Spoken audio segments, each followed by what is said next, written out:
कोसिया भराए लगले ना।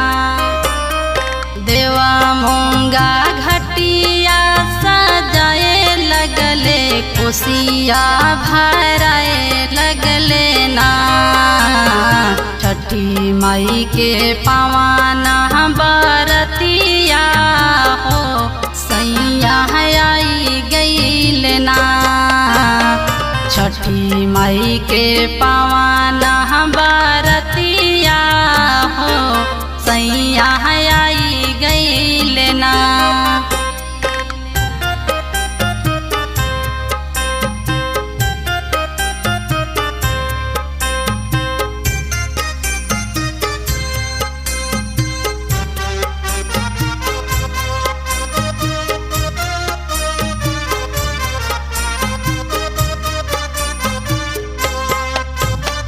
फल फल हरियालैहा सेवनास पतिया। भूखला पियास रहब तीन दिन रतिया।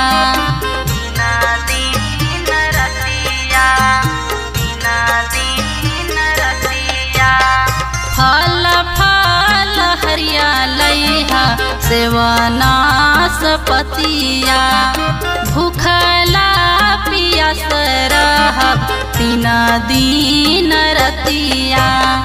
पियर पियर धोतिया रंगाए लगले केकुआ छनाए लगले ना। पियर पियर धोतिया रंगाए लगले ठेकुआ छनाए लगले ना।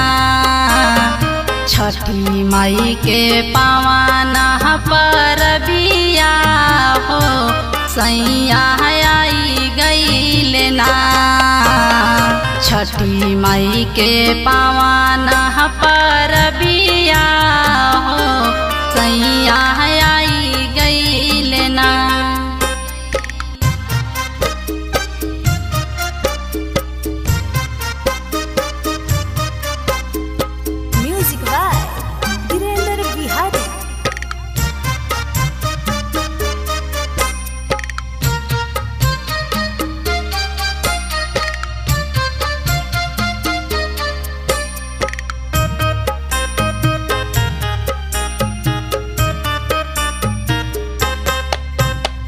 चंदन सजी से दौरा उठावाइब।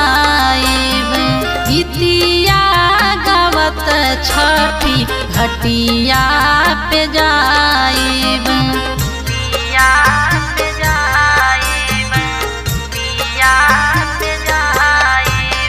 चंदन सजी से दौरा उठावाइब। गीतिया गावत छठी घटिया पे जाइब। सविता के गीतिया सुनाए लगले अर्घ दियाए लगले ना। सविता के गीतिया सुनाए लगले अर्घ दियाए लगले ना। छठी माई के पावाना परबिया हो सैया आई गईल ना।